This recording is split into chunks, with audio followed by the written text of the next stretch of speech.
Breaking news আজকে আপনাদেরকে নিয়ে চলে আসলাম অফিসার ইনচার্জের কাছে নাটোর থানা যেটা অভিযোগ করেছেন আওয়ামী লীগের বিরুদ্ধে তাদেরকে এখনো ধরা হয় নাই। তারা এখনো ঘুরে বেড়াচ্ছে প্রকাশ্যে এবং দেশ এবং জনগণের ক্ষতি সাধিত করছে। তারা এখনো মাঝে মধ্যে দেখা যায় নাটোরে অশালীন কার্যকলাপ এবং সন্ত্রাসী চাঁদাবাজি করে বেড়াচ্ছে। সেই সকল সন্ত্রাসীদের এখনো পুলিশ ধরে নাই। আপনাদেরকে যে অভিযোগ পত্রটি রয়েছে সেই অভিযোগ পত্রটি আপনাদেরকে একটু শোনাবো এবং দেখানোর চেষ্টা করব। যিনি বাদী হয়েছেন তার নাম তুহিন আলী, বয়স 28 বছর। তার পিতা মোহাম্মদ আবুল হোসেন, কাপুরিয়া থানা এবং জেলা নাটোর। এনআইডি নম্বরও দেওয়া রয়েছে 465-7673-192। 6 নং কাপুরিয়া ইউনিয়ন ছাত্র দলের সভাপতি তিনি বাদী হয়েছেন।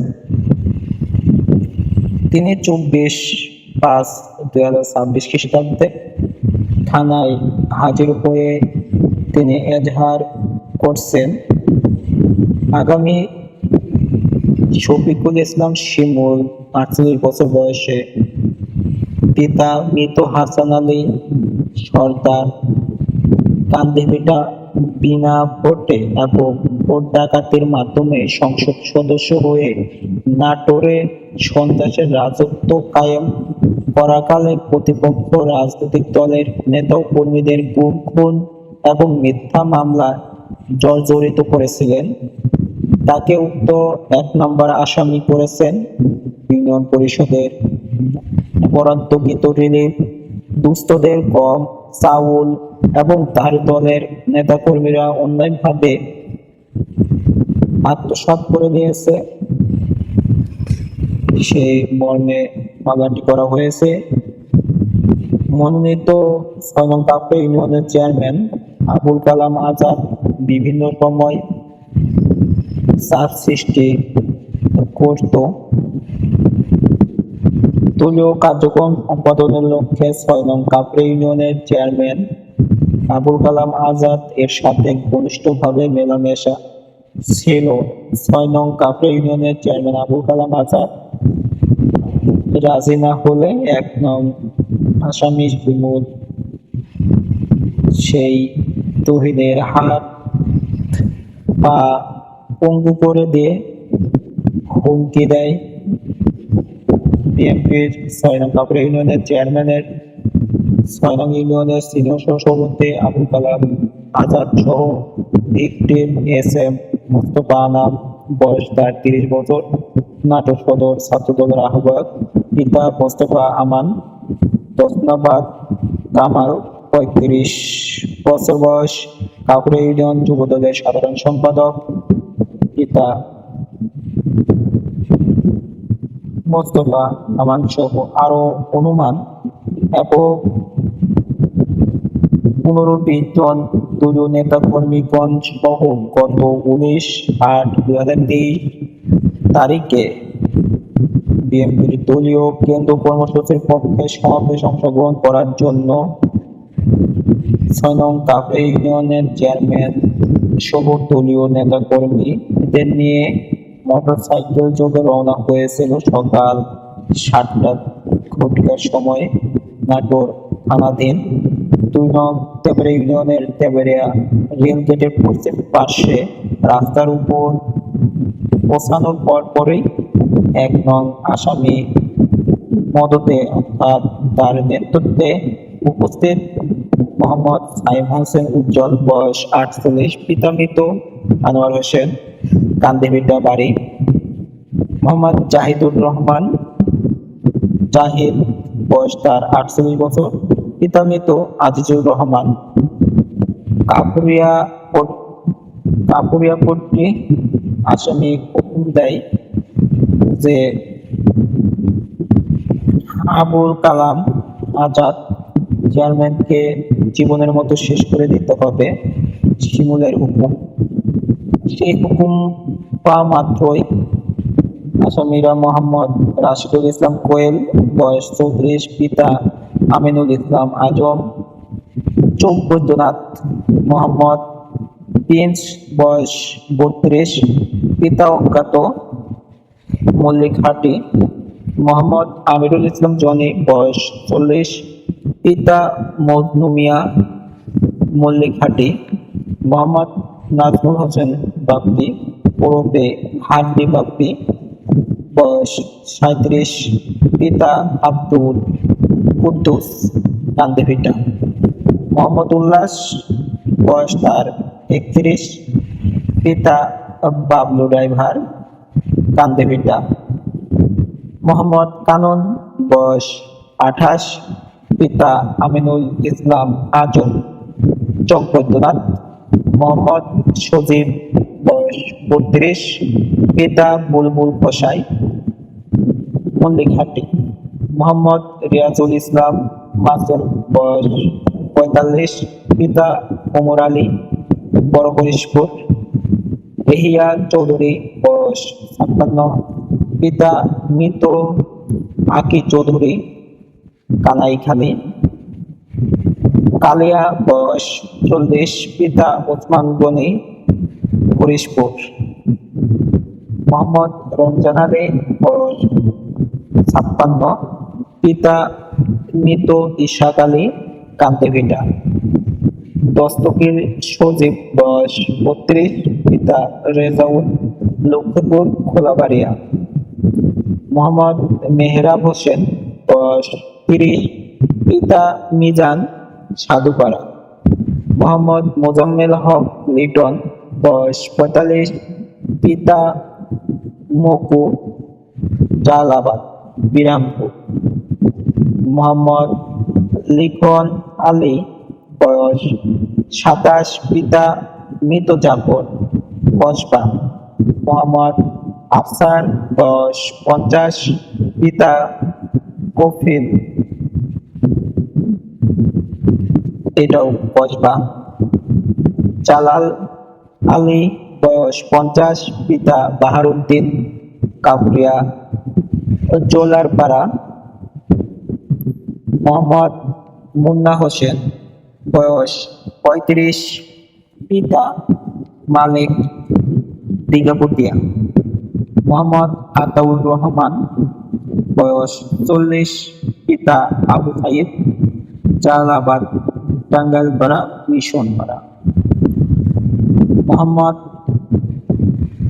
মোস্তফা আলী, পিতা মৃত ইসমাইল সরকার, দশনাবাদ; মোহাম্মদ নাজমুল সরকার, বয়স 45, পিতা আব্দুল খালেক, চৌগাছি; মোহাম্মদ ফরাদ বিন আজিজ, বয়স 50, পিতা আব্দুল আজিজ, দশনাবাদ, মাঝিপাড়া; মোহাম্মদ আলম সর্দার, বয়স 45, পিতা ইলিয়াস সর্দার, দশনাবাদ; মোহাম্মদ শাহজাহান সর্দার, বয়স 47, পিতা ইলিয়াস, দশনাবাদ; মোহাম্মদ নাহিদ আলী, বয়স 30, পিতা মৃত সরাব, সুলতানপুর শরবত থানা ও জেলা নাটোর;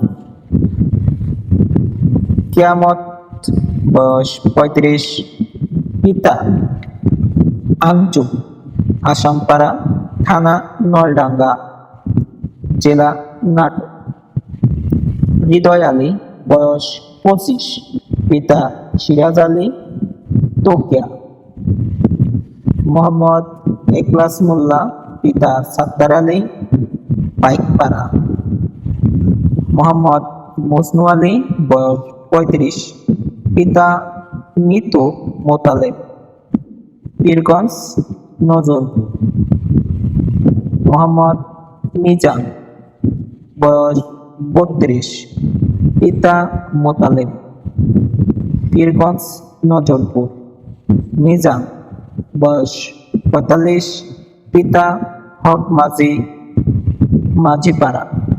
মোহাম্মদ তরিকুল ইসলাম, বয়স ৪৫, পিতা মন্টু আলী, গোরস্তান বাজার।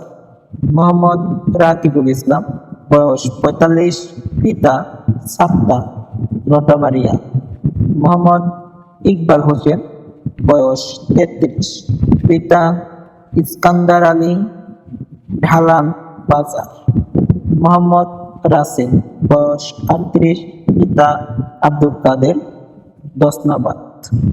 মোহাম্মদ জুলফিকার মাস্টার, বয়স ৫২, পিতা মোহাম্মদ আমির আলী মন্ডল,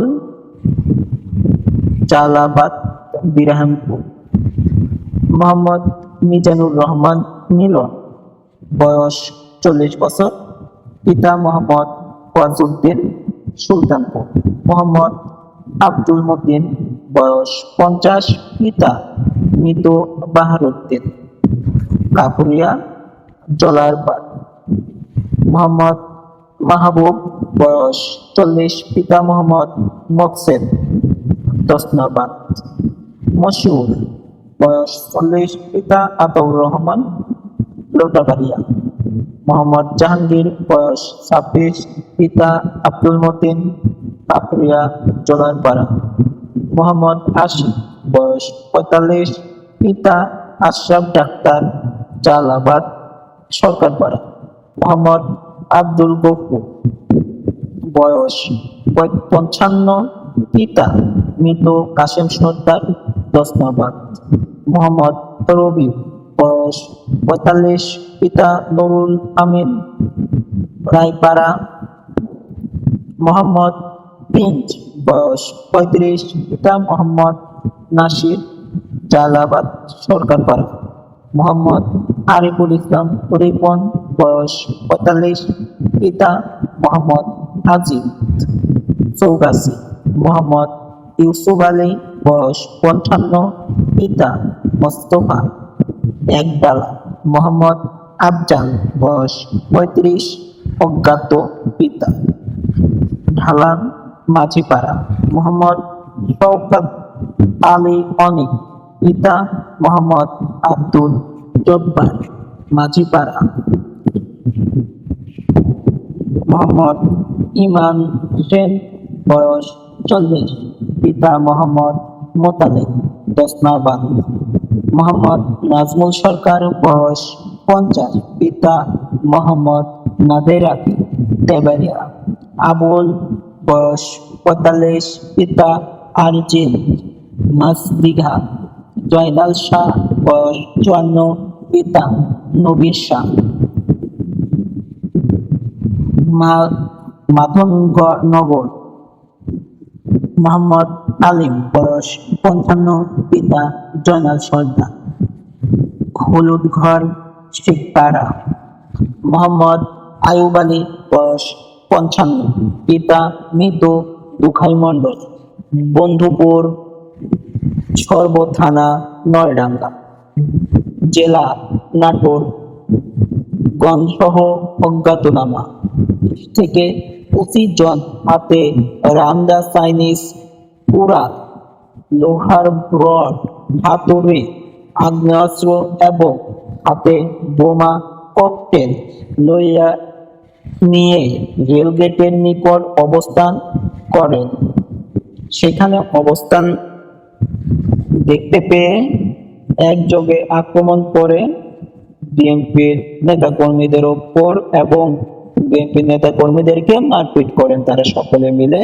এক পর্যায়ে ২৬ নং আসামি আলম সরদারের হাতে থাকে রামদা, সে রামদা নিয়ে হত্যার উদ্দেশ্য করে আবুল চেয়ারম্যানকে মাথায় লক্ষ্য করে আঘাত করে। আবুল কালাম আজাদ চেয়ারম্যান মাথা সরালে উক্ত আঘাত আবুল কালাম আজাদের বামে পায়ে হাঁটুতে লাগে, কাটাকুট রক্তাক্ত জখম হয়।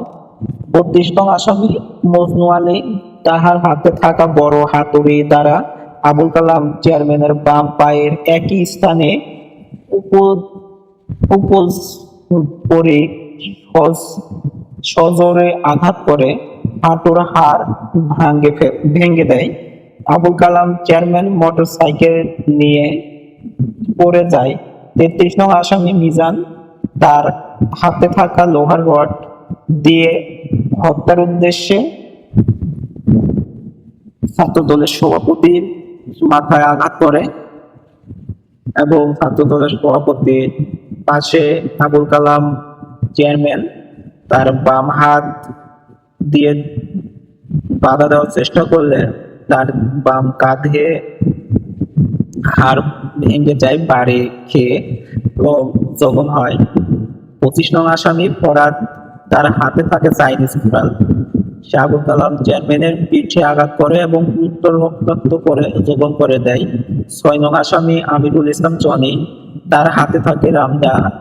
সেই রামদা নিয়ে আবুল কালাম আজাদ চেয়ারম্যানকে হত্যা করার উদ্দেশ্যে মাথা লক্ষ্য করে কোপ মারলে কামাল যুবদলের সাধারণ সম্পাদক কাপুর ইউনিয়নে তার ডান হাতে আঘাত ঠেকাতে গেলে তার ডান হাতে আঘাত লাগে এবং তার ডান হাতের কনুই ও কবজির মাঝামাঝি জায়গায় কাটা গুরুতর রক্তাক্ত জখম হয়ে যায়। ফলে 14টি সেলাই লাগে পরবর্তী সময়ে। 28 নং আসামি নাহিদ তার হাতে থাকে লোহার রড। সে লোহার রড দিয়ে ছাত্রদলের সভাপতিকে আঘাত করে। তার বাঁচার জন্য সে সরে গিয়ে পড়ে যায়।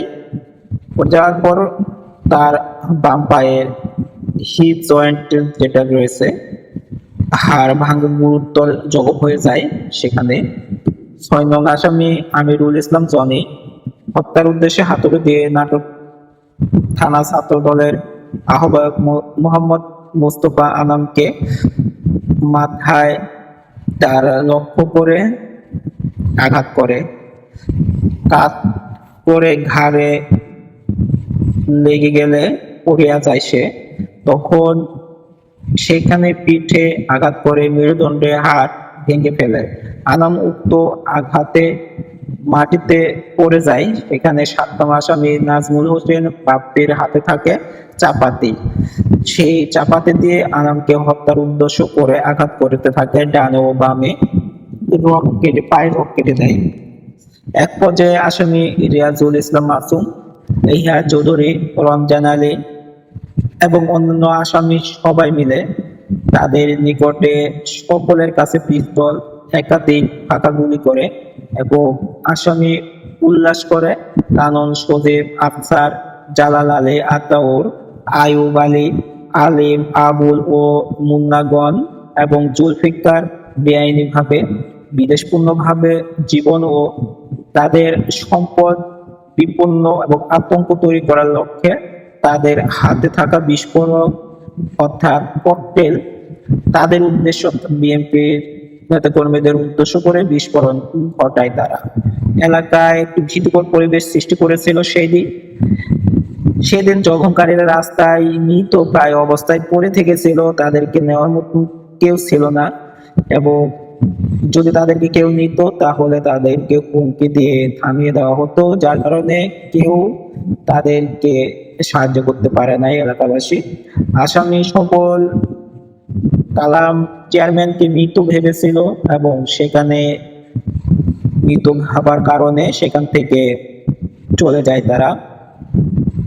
উক্ত সকল বিষয়ে তাদের অর্থাৎ বিএনপির রাজনীতি করে বিধায় তাদের সহকর্মীদেরকে মেরে ফেলে, যার কারণে তারা অভিযোগ করে আওয়ামী লীগ পতনের পর পরবর্তী সময়ে সেই অভিযোগকৃত বিএনপির সেই নেতাকর্মীরা হলেন কে এম আরিফ 31 বছর বয়স, পিতা মেসের দোসনাবাদ, জুবাইর আহমেদ সুমন 37 বছর, পিতা হযরত আলী মাস্টার, কাকুরিয়া ঠান্ডারপাড়া, সুজা বয়স 37, পিতা মৃত, মাহাতাব কাকুরিয়া পশ্চিমপাড়া, মারুফ বয়স 30, পিতা রাব্বানি দোসনাবাদ সর্ব থানা ও জেলা নাটোর সহ আরো অনেকে জানিয়েছে এবং শুনিয়েছে এই অভিযোগকৃত দাখিলটিতে। বিএনপির সঙ্গী এবং স্থানীয় লোকজনের সহায়তায় ছাত্রদলের সভাপতি এবং কালাম চেয়ারম্যানকে কামালকে এবং আনামকে রাজশাহী মেডিকেল কলেজ হাসপাতালে ভর্তি করে কালাম চেয়ারম্যানের দ্রুত অপারেশন হওয়ায় সিরিয়াল না পাওয়ায় তার লোকজন আমার হাসপাতালে স্থানান্তর করে। সেখানকার ডাক্তার কালামা চেয়ারম্যানকে ঢাকা পঙ্গু হাসপাতালে নিয়ে যায়। যাওয়ার সময় পরামর্শ দেওয়া হয় ঢাকা পঙ্গু হাসপাতালে ভর্তির জন্য। ছাত্রদলের সভাপতি সহ অন্যান্য জখমিকৃত সকলেই রাজশাহী মেডিকেল কলেজ হাসপাতালে চিকিৎসা গ্রহণ করেছিল।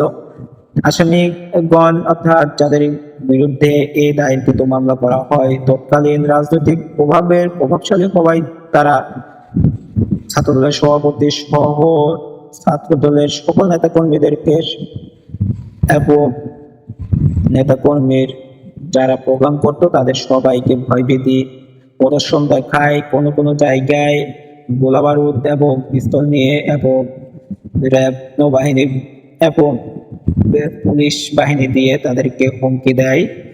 সেই হুমকিকৃত ঘটনার পরিপ্রেক্ষিতে যে মামলাটি দায়ের করা হয় অর্থাৎ বর্তমানে পরিস্থিতি অনুকূলে আসায় তাদেরকে এজাহার দায়েরে বিলম্ব করেও তাদের প্রতি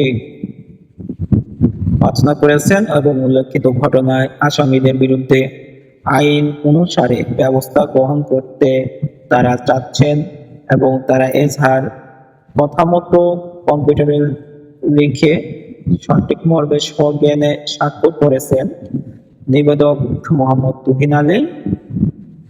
তিনি স্বাক্ষর করেছিলেন 25/5/2026 সালে। তুহিনের ফোন নাম্বার দিয়েছেন, দিয়ে তিনি এই নাটক থানাতে অভিযোগ করেছেন, অভিযোগ দায়ের হয়েছে। তিনি যে অভিযোগ করেছিলেন 25/5/2026 তারিখে 5 ঘটিকার সময় মনোনয়ন প্রাপ্ত হয়েছিলেন নাটোর থানা মামলা। তিনি মামলা করেছেন 39 নম্বর মামলা 25/5/2026 তারিখে। ধারাগুলো ছিল 143 ধারা, 341 ধারা মামলাটি করা হয়েছে, 352 ধারা, 323 ধারা, 325 ধারায়, 326 ধারায়, 307 ধারায়, 149 ধারা, 114 ধারা, 315 ধারা এবং 908 ধারা মামলাটি করা হয়েছে। অবশ্যই মামলাটি গ্রহণযোগ্য করেছেন এবং মামলাটি লিখেছেন মোহাম্মদ মুনসুর রহমান, তিনি গ্রহণকৃত করেছেন। সেই থানা অফিসার ইনচার্জ নাটোর থানা অভিযোগটি, সে অভিযোগের এখনো সকল আসামিরা ঘুরে ফিরে বেড়াচ্ছেন, তারা স্বাচ্ছন্দ্য অনুভব করতেছেন। এখনো একটা আসামিকে ধরা হয় নাই, একজনকে ধরেছে, বাদ বাকি বড় বড় লিডার যারা রয়েছেন তারা বাইরে রয়েছেন, জেলের বাইরে। তাদেরকে অতি দ্রুত পুলিশ বাহিনীদেরকে বলা হচ্ছে অতি দ্রুত লীগ মুক্ত বাংলাদেশ করতে হলে, সন্ত্রাস মুক্ত বাংলাদেশ করতে হলে, যারা মুক্ত এবং খুন হত্যা এবং মিথ্যা মামলা যারা জড়াইছেন তাদেরকে এবং বিনা ভোটের যেই নেতাকর্মী রয়েছেন, বিনা ভোটের এমপি মন্ত্রী এবং যারা সন্ত্রাসী করেছেন তাদেরকে অতি দ্রুতভাবে থানায় অভিযোগকৃত আসামিদেরকে অতি দ্রুতভাবে থানায় গ্রেফতার করতে হবে। অতি বিলম্বে তাদেরকে কোনো মুক্তির কোনো রকমের কোনো পদক্ষেপ নিয়ে দেওয়া হবে না, যেন না হয়। তাদেরকে কমপক্ষে 20 থেকে 30 বছরের সাজা প্রাপ্ত করতে হবে এবং জরিমানা করতে হবে। তাদের যে বিলাসবহুল জীবনযাপনের জন্য অর্থ লুট সন্ত্রাসী করেছেন, সে অর্থ সম্পদ বিলুপ্ত করতে হবে, তাদেরকে নিঃস্ব করে দিতে হবে। তাদের স্ত্রী কন্যা এবং পুত্র সন্তানদের নামে যেগুলো বিলাসবহুল সম্পত্তি অর্থ সম্পদ করেছেন সেগুলো বাজেয়াপ্ত করতে হবে এবং সরকারি তহবিলে সেগুলো জমা দিতে হবে। তাদের সকল অপরাধ অপকর্মর জন্য তাদেরকে অবশ্য আইন অনুসারে যে ধারাগুলো মামলা হয়েছে সে ধারার আইন অনুসারে অবশ্যই তাদেরকে সাজা প্রাপ্ত করতে হবে, দেশ থেকে স্বৈরাচার মুক্ত করতে হবে, দেশকে নাটোরকে সন্ত্রাসমুক্ত করতে হবে, নাটোরকে স্বৈরাচার মুক্ত করতে হবে, নাটোরকে সৌন্দর্যময় করে তুলতে হলে অবশ্যই সন্ত্রাস বাহিনীদেরকে নির্মূল করতে হবে। যাদের বিরুদ্ধে যাদেরকে আসামি করা হয়েছে তাদেরকে অবশ্যই অতি বিলম্বে গ্রেপ্তার করে দিতে হবে এবং গ্রেপ্তার করতে হবে। পুলিশ বাহিনীদের প্রতি এই দৃষ্টি আকর্ষণ করছে এলাকাবাসী এবং নাটোরবাসী, যারা শান্তিপ্রিয় দেশ এবং জনগণের কথা ভাবেন, সেই সকল জনগণ দৃষ্টি আকর্ষণ করছেন, অবশ্যই সেদিকে লক্ষ্য করবেন এবং তাদেরকে অতি দ্রুতভাবে উপযুক্ত সাজা দিয়ে সাথে থাকবেন। এতক্ষণ ধরে যারা শুনছিলেন এবং দেখছিলেন অবশ্যই সাথে থাকবেন। আজকের মতো বিদায়। পরবর্তীতে অবশ্যই অন্য কোনো নিউজ নিয়ে আবারও চলে আসবো। আবারও যাদেরকে ধরা হবে তাদেরকে বলা হবে, অবশ্যই নিউজের সাথে থাকবেন। সকল উদ্ঘাটন করা হবে যাদেরকে এখনো কোন বিষয়ে, কেন, কি জন্য, কি পর্যায়ে তাদেরকে রেখেছেন এবং কেন ধরা হচ্ছে না, কি কারণে ধরা হচ্ছে না এবং কি কারণটা রয়েছে, অবশ্যই সেগুলো বিস্তারিত আপনাদের মাঝে অবস্থান করবো অন্য কোনো দিন। তবে আজকে অল্পটুকু বলে রাখি, অবশ্যই এখানে হয়তো অল্প কোনো কিছু হয়েছে, কোনো সমঝোতা বলতে কি বোঝায় সেটা আপনারা অবশ্যই জানেন। তারা হয়তো অর্থ করে ইনকাম করার জন্য এই কাজটি করেছে। তবে এই অর্থ করের দিকে অবশ্যই দৃষ্টি না রেখে সন্ত্রাসদেরকে, গুমকারীদেরকে, মিথ্যা মামলাকারীদেরকে অবশ্যই অবশ্যই বিনা ভোট প্রদানকারীদেরকে অবশ্যই গ্রেপ্তার অতি বিলম্ব করতে হবে। মামলা আসামিদেরকে অতি বিলম্ব গ্রেপ্তার করতে হবে। এদেরকে কোনো সুযোগ দেওয়া হবে না। সুযোগ দিলে আরো দেশ জাতিকে ধ্বংস করে ফেলবে। তাই এদেরই নয়, অবশ্যই পুলিশের দৃষ্টি আকর্ষণ করছে, দ্রুতভাবে গ্রেপ্তার করবেন আসামিদের।